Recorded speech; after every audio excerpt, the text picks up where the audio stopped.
ప్రభు నా ప్రభుత్వం సెలవిచ్చిన వాక్కు, ఈ వాక్యం శరీరధారి కృపసత్త సంపూర్ణై మరి దేవుడు నీ ఎందుకు వచ్చి దేవుడు మాట్లాడతాడు.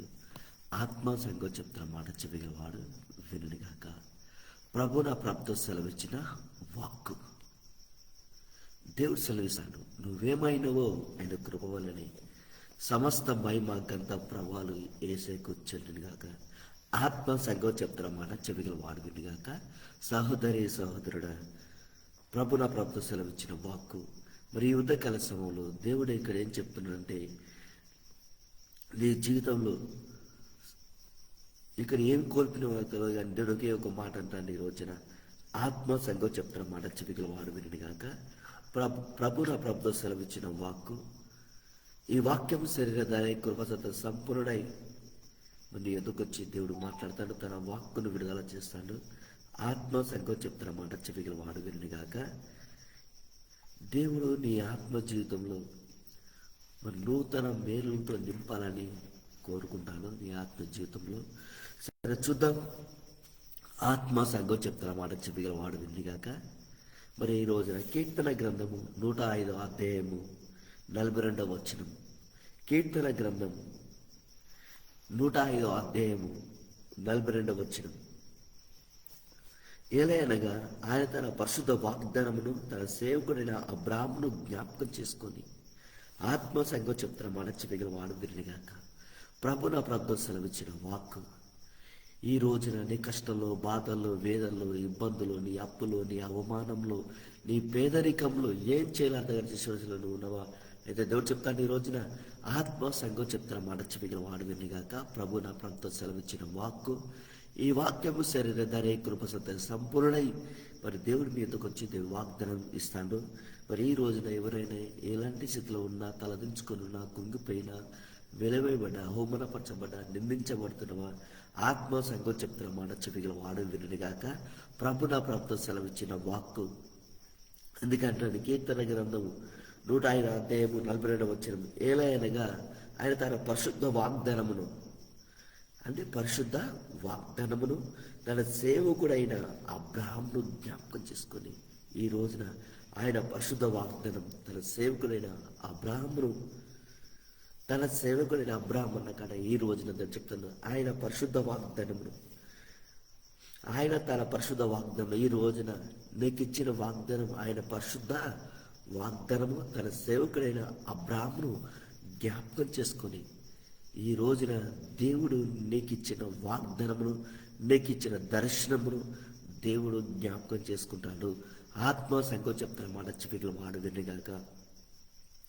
ప్రభు నా ప్రభుత్వం సెలవిచ్చిన వాక్కు. అందుకే ఈ ఉదయకాల సమయంలో ప్రభు నా ప్రభుత్వం సెలవిచ్చిన వాక్కు, నువ్వు కష్టాలున్నవా, బాధలున్నవా, ఇబ్బందులున్నవా, అప్పులో ఉన్నవా, మనవేదలో కృంగిపోయినవా, ఇది జరగది నువ్వు అనుకుంటున్నావా అయితే దేవుడు చెప్తాను. ఈ రోజున ఈ ఉదయకాల సమయంలో ఆయన తన పరిశుద్ధ వాగ్దానమును తన సేవకుడైన అబ్రాహామును జ్ఞాపకం చేసుకుని ఈ రోజు ఏ స్థితిలో ఉన్నావు, నువ్వు పేదరికంలో ఉన్నవా, ఆ పనులవా, జాబులవా, బిజినెస్ నీ కాంటాక్ట్సా, ఈ రోజున నీ పిల్లలు చదువుకోవాలంటే చాలా కష్టం, చదివించాలంటే చాలా కష్టరీతిగా ఉన్నదా, మరి ఈ రోజున నీ ఆత్మ జీవితంలో మరి ఈ రోజున దేవుడు సెలవిస్తాను. నువ్వు దేని కొరకు ఏ అద్భుతం కావాలని నువ్వు ప్రార్థన చేసినావో, దేని కొరకు నువ్వు ప్రార్థిస్తున్నావో ఆత్మ సంఘం చెప్తున్న మాట చెవిగల వాడు వినగాక. అందుకే ప్రభు నా ప్రభుత్వం సెలవిచ్చిన వాక్కు ఇక్కడ ఏమంటుందంటే, ఈ రోజున నువ్వు దేని కొరకు ప్రార్థించవు, దేని విషయంలో కురిగిపోతున్నావు, ఇక జరగది నువ్వు అనుకుంటున్నావా అయితే దేవుడు చెప్తాను. ఈ రోజున ఆత్మ సంఘం చెప్తున్న మాట చెవిగల వాడు కాక. దేని కొరకు ప్రార్థించి కురిగిపోయి అలసిపోయి సొమ్మసిల్పై ఇక జరగది నువ్వు అనుకుంటున్నావా, దేవుడు అద్భుత రీతిగా దేవుడు నీ జీవితంలో గొప్ప అద్భుతాలతో చేయబోతున్నాడట. ఆత్మ సంఘం చెప్తున్న మాట చెవిగల వాడు వినగాక. ప్రభు నా ప్రాప్తం సెలవిచ్చిన వాక్కు, ఈ వాక్యం శరీరధారి కృపసత్త సంపూర్ణై దేవునితో మాట్లాడుతాను. ఈ రోజున సహోదరి సహోదరుడు, దేవుడు ఈ రోజున ఈ వాక్కు నీకు విడుదల చేస్తాడు. ఆత్మ సంఘం చెప్తున్న మాట చెవిగల వాడు వినగాక. అందుకంటే ఈ రోజున ఎలాగనగా ఆయన తన పరిశుద్ధ వాగ్దానమును తన సేవకుడైన అబ్రాహామును జ్ఞాపకం చేసుకొని ఈ ఉదయకాల సమయంలో దేవుడిని జ్ఞాపకం చేసుకుంటున్నా. ఐసులో ఉన్నవా, మరణ పడక మీద ఉన్నవా, అప్పులు ఉన్నవా, ఆ ద్వారాలు మూసుకుపోయినాయా, నువ్వు పరిగెత్తి అలసిపోయి కృంగిపోయి తలదించుకొని ఉన్నవా, ఇక జరగది అప్పని చూడలేను, ఎప్పటికెళ్ళి బయటికి రాలేను, ఇక నీ పని చేయలేను, ఆత్మ సంఘం చెప్తున్న మాట చెప్పగల వాడు కాక. ఇక నేను ఈ తాగు నుండి విడుదల పొందలేను. ఆత్మ సంఘం చెప్తున్న మాట చెవికలు వాడుకుంటుంది కాక. ఎవరైతే దేని కొరకు ప్రార్థన చేస్తారో, దేని విషయంలో దేని మీద ఆధారపడ, దేవుని అంటే దేని విషయంలో నువ్వు దేవుని మీద ఆధారపడుతున్నావు, దేవుడు ఉన్నాడని వెతుకోరికి ఫలమిస్తాడని నమ్మవాలని కదా. ఆత్మ సంఘం చెప్తున్న మాట చెవికలు వాడుకుంటుంది కాక. ప్రభు నా ప్రభుత్వం సెలవిచ్చిన వాక్కు ఈ రోజున నువ్వు ప్రార్థించి ప్రార్థించి ప్రార్థించి కురిగిపోయి అలసిపోయి సొమ్మసిల్లిపోయినవా అయితే దేవుడు చెప్తాను, విసుకగా ప్రార్థించు. అంటే నీ ప్రార్థనకు జవాబు వచ్చేంత వరకు అదే ప్రార్థన చేయమని దేవుడు చెప్తాను. నువ్వు విసుకొద్దు, నీ హృదయం కఠినం కావద్దు. ఆత్మ సంఘం చెప్తున్న మాట చెవిగల వాడు వినిగాక. ప్రభు నా ప్రభుత్వం సెలవిచ్చిన వాక్కు, ఈ వాక్యం శరీరధారై కృపసత్వ సంపూర్ణై దేవునితో మాట్లాడతాను ఈ రోజున. ఈ ఉదయకాల సమయంలో ఆత్మ సంఘం చెప్తున్న మాట చెవిగల వాడు వినిగాక. అందుకని ఎలాగ ఆయన తన పరిశుద్ధ వాగ్దానమును తన సేవకుడైన అబ్రహామును జ్ఞాపకం చేసుకొని, ఈ రోజున దేవుడు నీకు ఇచ్చిన వాగ్దానమును, నీకు ఇచ్చిన మాట, నీకు ఇచ్చిన దర్శనం, దేవుడు నీ జీవితంలో ఏదైతే చేస్తానని చెప్తున్నాడో, దేవుడు అది నీ జీవితంలో ఏదైతే చేస్తానని చెప్తున్నాడో, స్వస్థపరుస్తున్నాడా, జాబ్ ఇస్తున్నాడా, అప్పులకెళ్ళి విడిపిస్తున్నాడా, ద్వారం తెరస్తా అని చెప్పిండా, నువ్వు పడిపోయిన స్థితిలోకి దేవుడు మళ్ళా లేవనెత్తుతా అని దేవుడు చెప్తున్నా. ఆత్మ సంఘం చెప్తున్న మాట చెవిగల వాడు వినడుగాక. ప్రభు నా ప్రభుత్వం సెలవిచ్చిన వాక్కు. అందుకే ఇక్కడ ఏమంటుండంటే, ఏలయనగా తన పరిశుద్ధ వాగ్దానం తన సేవకుడైన అబ్రహామును జ్ఞాపకం చేసుకుని, ఈ రోజున దేవుని జ్ఞాపకం చేసుకుంటాడు. సహోదరి సహోదరుడా, ఈ రోజున నువ్వు భయపడే అవసరం లేదు, కురిగిపోయిన అవసరం లేదు. దేవుడు నీ జీవితంలో అడుగుల కంటే, ఊహించడం కంటే అత్యధికంగా దేవుడు నీ జీవితంలో కొత్తది ఆరంభించబోతున్నట. ఈ సత్క్రియ నీలో ఆరంభమైతే దేవుడు చెప్తాడు. ఈ రోజున తన సేవకుడైన అబ్రహామును జ్ఞాపకం చేసుకొని, ఈ రోజున నేను జ్ఞాపకం చేసుకుంటాను. నువ్వు ఏ స్థితిలో ఉన్నో తెలియదు, ఏ స్థితిలో నువ్వు తలదించుకున్నో తెలియదు, తలబట్టుకుని కూర్చున్నావా, ఏదైనా పని అయిపోయింది అనుకుంటున్నావా, ఈ సమస్యకి వెళ్ళి బయటికి రాలేని అనుకుంటున్నావా, ఈ రోజున దేవుడిని తలపట్టుకుని కూర్చుని, ఈ రోజున నువ్వు తలపట్టుకుని కూర్చుంటున్నావా, నువ్వే స్థితిలో కుంగిపోయినావు తెలియదు. కానీ దేవుడు చెప్తాడు, ఈ రోజున ఆయన పరిశుద్ధ వాగ్దానం తన సేవకుడు అబ్రహాముని జ్ఞాపకం ఈ రోజు నేను జ్ఞాపకం చేసుకుంటాను. ఉదయకాల సమయంలో నువ్వే కష్టంలోవో, ఏ బాధల్లోవో, ఏ పుట్టికట్టుకు నొప్పితో నువ్వు బాధపడుతున్నావో తెలియదు. నువ్వు జ్వరంతో బాధపడుతున్నావా, నువ్వు అప్పులతో బాధపడుతున్నావా, ఏ సమస్యతో బాధపడి కృంగిపోయి తలదించుకొని ఉన్నావా, అయితే నీ ఆత్మచిత్తలు ఎక్కడ పడిపోయిన స్థితిలో నువ్వు ఉన్నావో, కానీ ఆయన తన పరిశుద్ధ వాగ్దానం తన సేవకుడైన అబ్రహామును జ్ఞాపకం చేసుకుని, మరి దేవుని ఎందుకు జ్ఞాపకం చేసుకున్నాడు ఈ రోజున? ఆత్మ సంఘం చెప్తారు మాట చెవిగల వాడు విండిగాక. మరి ఈ రోజున దేవుడు ఇక్కడ ఏం చెప్తున్నాడంటే, ప్రభు నా ప్రభుత్వం సెలవిచ్చిన వాక్కు మరి 37వ వచనం, ఆత్మ సంఘం చెప్తున్న మాట చెవిగల వాడుగాక. ఈ రోజున తన వాగ్దానం తన సేవకుడైన అబ్రహామును దేవుడు జ్ఞాపకం చేసుకొని, ఈ రోజున దేవుడు నిన్ను జ్ఞాపకం చేసుకుంటాడు. ఇక్కడ ఆత్మ సంఘం చెప్తున్న మాట చెవిగల వాడు వినగాక. ఇక్కడ ఏమంటాడు, మరి తన సేవకుడు అబ్రహామును జ్ఞాపకం చేసుకుని అంటే ఈ రోజున దేవుని జ్ఞాపకం చేసుకున్నాడు. దేని విషయాలు జ్ఞాపకం చేసుకున్నాడు అంటే, అక్కడ నుండి తన జనులను వెండి బంగారములతో ఆయన రప్పించెను. కీర్తన గ్రంథం 105వ అధ్యాయం 37వ వచనం. అక్కడ నుండి తన జనులు వెండి బంగారంగా ఆయన రప్పించెను. వారి గోత్రములలో నిస్తు చేత తొట్టులు ఒక్కడైనా లేకపోయాను. అంటే ప్రతి ఒక్కరిని దేవుడు ఆశీర్వదించబోతున్నాడు. అక్కడ నుండి తన జనులను వెండి బంగారంతో రప్పించిందట. దేవుడి రోజున నువ్వేదైతే పోగొట్టుకుంటున్నావో రెట్టింపు దేవునికి ఇవ్వబోతుందట. నువ్వు నిందల పాలైపోతున్నావా, రెట్టింపు ఎంత వచ్చేస్తుంది. దేని విషయం అయితే నువ్వు పోగొట్టుకుంటున్నావా, అది నిశ్చయంగా దేవుడు నీ జీవితంలో గొప్ప అద్భుతాలు దేవుడు చేయబోతున్నాడు. ఆత్మ సంఘం చెప్తున్న మాట చెవిగిన వాడు వినడిగాక. అందుకంటాడు, అక్కడ నుండి తన జనులను వెండి బంగారములతో ఆయన రప్పించెను. వారి గోత్రములో నిత్యసో చేత త్రుట్టులు ఒక్కడైనా లేడు. అంటే ఆయన గోత్రంలో ఒక్కడైనా కూడా లేడట. అందరు విడుదల పొందిల్లట. అంటే వారి గోత్రంలో ఇది జరగదే అంటాడు ఒక్కడు కూడా లేడట. వారందరిని బయట తీసుకొచ్చిందట. వారి గోత్రములో నిత్యస చేత త్రొట్టిలు వాడు ఒక్కడైనా లేకపోయాను. అంటే ఈ రోజున ప్రతి ఒక్కరూ ఎవరైతే ఏ వాగ్దాన్ని పట్టుకుని మీరు ప్రార్థిస్తున్నారో తెలియదు, కానీ ప్రతి ఒక్కరిని దేవుడు ఆశీర్వదించబోతున్నంటాడు. వారి గోత్రములో నిత్వ చేత తొట్టిలు వాడు ఒక్కడు కూడా లేడు. అంటే ప్రతి ఒక్కరూ విడుదల పొందుకున్నారు. ఆత్మ సంగో చెప్తున్న మాట చెవిగల వాడు వినగాక. ప్రభు నా ప్రాప్తం సెలవిచ్చిన వాక్కు. ఎందుకంటే అండి ఈ రోజున మరి అక్కడ వారి 38 వచ్చిన వారి వలన ఐగుప్తులకు భయపెట్టెను. వారు బయలు వెళ్ళినప్పుడు ఐగుప్తులు సంతోషించిరి. వారికి చాటుగా ఉండడానికి ఆయన మేఘములు కల్పించెను. రాత్రి వెలిగించగా అగ్ని కలగజేసాను. వారు మనమే చేయగా ఆయన పూరేలు రప్పించెను. ఆకాశం నుండి ఆహారం ఇచ్చమని తృప్తిపరచెను. బండను చిల్చగా నేను ఉబ్బికెను. ఎడారిలో అవి ఏరులై పారెను. ఆత్మ సంఘం చెప్తామని చెప్పి వాడు కాక. నువ్వు ఉన్న స్థితిలోనే దేవుడిని పోషించగలడు. నువ్వు ఎలాంటి పరిస్థితులు ఉన్నావో నీ శక్తికి మించిన దేవుడు అద్భుతాలు చేసే సామర్థ్యానికి ఏమవుతున్నాడట. అద్భుత రీతిగా దేవుని ఆశీర్వదిస్తా అని చెప్తాను. ఇక అది ఇక్కడ ఏమంటాడంటే వారి గోత్రంలో నిర్దోషత తొట్టులు ఒక్కరు కూడా లేడు. అంటే ప్రతి ఒక్కరూ దేవుడు వారి గోత్రం అంటే వారి గోత్రంలో ఒక్కరు కూడా లేరట. అందరు విడుదల పొందిల్లట. మరి ఈ రోజున రేపు నీకు నార్మల్ రాబోతుంది. నీ దేహానికి పరిపూర్ణ స్వస్థత ఇస్తాడు. ఆత్మ సంఘం చెప్తున్నా మన చెవిగల వాడు విన్నగాక. అందుకే దేవుడు సెలవిస్తాండి ఈ రోజున. ప్రభు నా ప్రభుత్వం సెలవిచ్చిన వాక్కు. వారి గోత్రంలో నిర్దోషిత తొట్టులు ఒకరైనా లేకపోయాడు. వారి వల్ల ఐగుప్తులకు భయపెట్టాను. ఈ రోజు నేను ఇబ్బంది పెట్టే శత్రువుకు భయపెట్టబోతున్నాడు.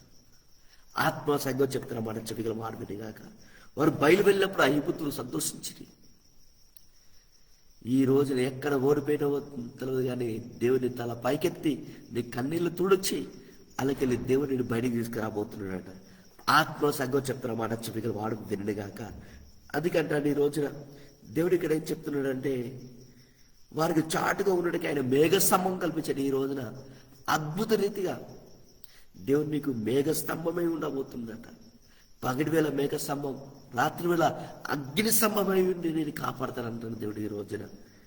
ఆత్మ సంఘం చెప్తున్న మాట చెవిగల ప్రతి పనిలో నీ ప్రొడక్షన్ నీ దేవుని కాపుదల దేవుడు ఇవ్వబోతున్నాడు నీకు. అందుకంటాడు కీర్తన గ్రంథం 105 అధ్యాయము 40 వచ్చిన వారు మనవి చేయగా ఆయన పూరేలు రప్పించాను. దేవుడు ఈ రోజున నువ్వు దేని కొరకు మనవి చేస్తున్నావు, దేని విషయంలో నువ్వు ప్రార్థిస్తున్నావు, నువ్వు చేసిన ప్రార్థనకు దేవుడు జవాబు ఇవ్వబోతున్నాడట. ఆకాశంలో నుండి ఆహారం ఇచ్చి వారిని తృప్తిపరిచాను. ఈ రోజున ప్రతి ఒక్క హృదయ వాంఛలు దేవుడు తీర్చబోతున్నాడు. నువ్వు దేని కొరకు ప్రార్థన చేసినావు ఆయన ఆహారం ఇచ్చి తృప్తిపరుస్తున్నాడు. అంటే నువ్వు చేసిన దానికి దేవుడు ప్రతిఫలం ఇవ్వబోతున్నాడు. అందుకే ఆత్మ సంఘం చెప్తున్న మాట చెవిగల వాడు వినగాక. అందుకంటే ఈ రోజున ఏడాదిలో బండను చీల్చగా నేను ఉబ్బుకేను. ఈ రోజున నువ్వు పరిగెత్తి అలసిపోయి సొమ్మసిల్లిపోయినవా దేవుడు ఈ రోజున నీ ఆత్మ కళ్ళు తెరవబోతున్నాడు. ప్రతి ఒక్కరు అప్పులు తెచ్చుకునే సామర్థ్యం దేవుడు ఇవ్వబోతున్నాడు. ఆత్మ సంఘం చెప్తున్న మాట చెవిగల వాడు వినగాక. అందుకని బండను చీల్చగా నీళ్ళు ఉబ్బికేను. ఎక్కడైతే నేను ఆశ్రమపడను, ఇక ఫలించలేను, ఇది ఇక జరగది అని ఎవరైతే అనుకుంటుల్లో దేవుని ఉన్న చోట్ల దేవుడు బండను చీల్చబోతున్నాడట. నువ్వు ఉన్న చోటులోనే దేవుడిని ఆశ్రదిస్తారట. మంచి బిజినెస్, మంచి కాంటాక్ట్స్ దేవుడు ఇస్తారట. నీకు నెక్స్ట్ లెవెల్ దేవుడు తీసుకెళ్తారట. ఆత్మ సంఘం చెప్తారా మాట చెవిగల వాడు వినగాక. అందుకే దేవుడు సెలవిస్తాను ఉదయకాల సమయంలో నువ్వు భయపడకు, ధైర్యంగా నువ్వు ఈ రోజున నువ్వు దేని కొరకు మనవి చేస్తున్నావు, దేని విషయంలో ప్రార్థిస్తున్నావు. అక్కడ ఆయన ప్రజల్ని వెండి బంగారంతో బయట తీసుకొచ్చిండు. ఆయన తన పరిశుద్ధ వాగ్దానమును తన సేవకుడిని అబ్రాహామును జ్ఞాపకం చేసుకుని ఆయన తన పరిశుద్ధ వాగ్దానమును నీకు ఇచ్చిన మాటను జ్ఞాపకం చేసుకుంటాడు.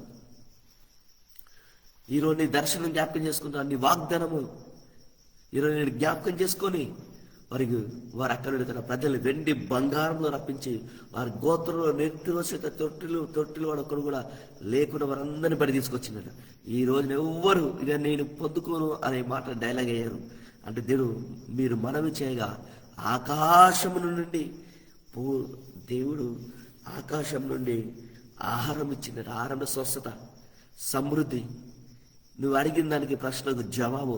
నువ్వు దేని కొరకు మనవి చేస్తున్నావు, ఆకాశం నుండి ఆయన ఆహారం ఇచ్చి నిన్ను తృప్తిపరచబోతున్నాడు.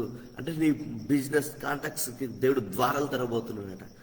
బండను చీల్చగా అన్ని ద్వారాలు ముసుకుపోయినాయా? నేను బతకడం కష్టం అనుకుంటున్నావా? నేను ఇది కట్టలేను, ఇల్లు కట్టలేను, నాకు థైరాయిడ్, బీపీ, షుగరు, చెప్పుకునే బాధ, చెప్పిన సమస్య ఇక్కడ పనైపోయింది అనుకుని తలవట్టును కృంగిపోయినవా? అద్భుత రీతిగా దేవుడు నీకు ద్వారాలు తెరబోతున్నాడు. బండను చీల్చగా ఏరులై నీళ్ళు ఉబ్బుకేను, బండను చీల్చగా నీళ్ళు ఉబ్బుకేను, ఎడారిలో ఏరులై పారెను. అంటే అద్భుత రీతిగా దేవుడిని ఆశీర్వదించబోతున్నాడు. సహోదరి సహోదరుడా, మరి ఈ రోజున ఈ ఉదయకాల సమయంలో ఎవరైతే ఈ మాటలు వింటుల్లో ఆయన పరిశుద్ధ వాగ్దానమును తన సేవకుడైన అబ్రహామును జ్ఞాపకం చేసుకున్నాను, ఆత్మ సంగో చెప్తున్న మాట చెవిగల వాడు వినను గాక.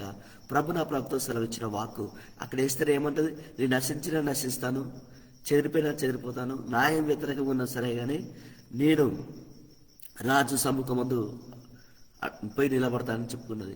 ఎస్తరు 3 రోజులు ప్రార్థించి 3 రోజులు ఉపవాసం ఉండి ప్రార్థించినప్పుడు ఎస్తరు తన ప్రజల నిమిత్తము తన ప్రజల కొరకు ఉపవాసం ప్రార్థన చేసినప్పుడు దేవుడు ఎస్తరు ప్రార్థనలు దేవుడి దృష్టికి అనుకూలంగా కనుక ఎస్తరు ద్వారా తన ప్రజల్ని దేవుడు కాపాడాడు. ఆత్మ సంగం చెప్తున్న మాట చెవిగల వాడు వెళ్ళిగాక. ఈ రోజున సహోదరి సహోదరుడా, ఈ రోజున దేవుడు నీ మనవి ఆలకించబోతున్నాడు. ఆయన తన పరిశుద్ధ వాగ్దానం తన సేవకుడైన అబ్రహామును జ్ఞాపకం చేసుకుని ఈరోజు నేను జ్ఞాపకం చేసుకుంటాను. సరే, లాస్ట్ ప్రార్థన మనం చేసుకుందాము. ఈ ప్రార్థనలు అందరూ ఏకీభవించండి. ఈ ప్రార్థన మీ అందరికీ దీవెనకరంగా మారబోతుంది. పరలోకమందున మా తండ్రి నజరేయుడైన యేసయ్య, ఎవరైతే ప్రభా బిడ్డలు ఈ ప్రార్థనలు ఏకీభవిస్తున్నారో ప్రభా వాళ్ళందరినీ చేతులు పెడుతున్నాం. మరి విజయ్ కుమార్ నువ్వు జ్ఞాపకం చేసుకోమని అడుగుతున్నా తండ్రి. ఆ కుటుంబం నాతోడు నిత్యంగా నేను ఆశీర్వదిస్తానని చెప్తాను. విజయ్ కుమార్ 2026లో రెట్టింపు ఘనత దేవుడు మీకు ఏమవుతుండు. అందుకే జకర్యా గ్రంథం 9:12, జకర్యా గ్రంథం 9:12, విజయ్ కుమార్ గెట్ రెడీ, ఆత్మ సంగం చెప్తున్న మాట చెవిగల వాడు వినగాక. దేవుడు సెలవిస్తాను ఈ రోజున. ప్రభు నా ప్రభుత్వం సెలవిచ్చిన వాక్కు, ఈ వాక్యం శరీరధార కృపసంత సంపూర్ణుడై దేవునితో మాట్లాడుతాను ఈ రోజున. ప్రభు నా ప్రభుత్వం సెలవిచ్చిన వాక్కు ఈ రోజున ప్రభా రాత్రి వేళ అగ్ని స్తంభం, పగటివేళ అగ్ని స్తంభమై ఉండి మమ్మల్ని కాపాడుతుంటున్న దేవానికి వందనాలు తండ్రి. ఈ రోజున మా పరిశుద్ధ వాగ్దానమును ఈ వాగ్దానమును తండ్రి మాకు ఇచ్చిన మాట, మాకు ఇచ్చిన వాగ్దానం జ్ఞాపకం చేసుకుంటున్నందుకు వందనాలు తండ్రి. ఇక తండ్రి ఎవరైతే అనారోగ్య సమస్యలతో ఉన్నారో ఇప్పుడే నీ ప్రభావం వెళ్ళి వాళ్ళని తాకునట్లు ప్రార్థిస్తున్న యేసయ్య, నా యేసయ్య నీ హస్తం తీసుకో తాకమని అడుగుతున్నా. ఇక నీ ఏమని మా సాహసం నీతో పెంచుకుంటాం ప్రభా, నీకు వందనాలు. పరిపూర్ణ స్వస్థత దయచేయండి. ప్రతి శరీరాలు మోసగిచ్చే పవిత్రాత్మ కాలిపొమ్మను ప్రవశిస్తున్నాను. నీ గొర్రెపిల్ల రక్తాన్ని విడుదల చేస్తున్నా. సంపూర్ణ ఆరోగ్యాలతో అభిషేకించండి. నిత్యముగా నీ డబ్బుల ద్వారా స్వస్థత ప్రభా. వాళ్ళు దేని కొరకు మనవి చేస్తుల్లో వాళ్ళకి ద్వారాలు తెరవమని అడుగుతున్నా. బండాన్ని తెలిసిన నీళ్ళు ఉప్పెను, ఎడారిలో నదులై పారినని చెలవిస్తున్నావు. కాబట్టి అద్భుత రీతి వాళ్ళ గిన్నె నుండి పొంగిపొరలై ఏరులై పారినట్లు ప్రార్థిస్తున్నాను. ఆత్మ సంగం చెప్తున్న మాట చెవిగల వాడు విని గాక. కనపకలి గమ్మని కమ్మశివన కమ్మది కమ్మదల కమ్మని నరుడికి మాంతరి చేమ బాణమత రుద్రామా శక్తి ప్రతి క్రియలకు ఆల్ప ప్రవశిస్తున్నా. వేసే నీ ఆశం తీసుకో తాకమని అడుగుతున్నా. సంపూర్ణ ఆరికలతో అభిషేకించండి. తల నుండి అరికల వరకు ప్రతి అభయాన్ని ముట్టి స్వస్థపరచమని, సంపూర్ణ ఆరికలతో నువ్వు అభిషేకించమని నాజరుడైన సర్వశక్తి గల యేసుక్రీస్తునామములో ప్రార్థిస్తున్నా. రక్తవాళ్ళ ఎముకలో పేగులో పతకు బలితను విడిపించండి. అమ్మసపునికి వచ్చి కడుగు విరగట్టమని అడుగుతున్నా. నీ సన్నిధిలో గొప్ప సాక్ష్యముగా నిలబెట్టుకుందావా. ఎవరైతే ఈ అనారోగ్య సమస్యలతో ఉన్నారో వాళ్ళ ముట్టి స్వస్థపరచండి. ఈ రోజు పగటివేళ మేఘ సమం, రాత్రులు అగ్ని సమమై నువ్వు ఉన్నావని అంటే నీకు రుజువు చూపించి ప్రభా నీకు వందనాలు. సంపూర్ణ ఆరోగ్యాలతో నువ్వు అభిషేకించమని నాజరుడైన సర్వశక్తి గల యేసుక్రీస్తు నామమున ప్రార్థించి వేడిన తండ్రి, ఆమేన్. God bless you. ధైర్యం ఉండండి.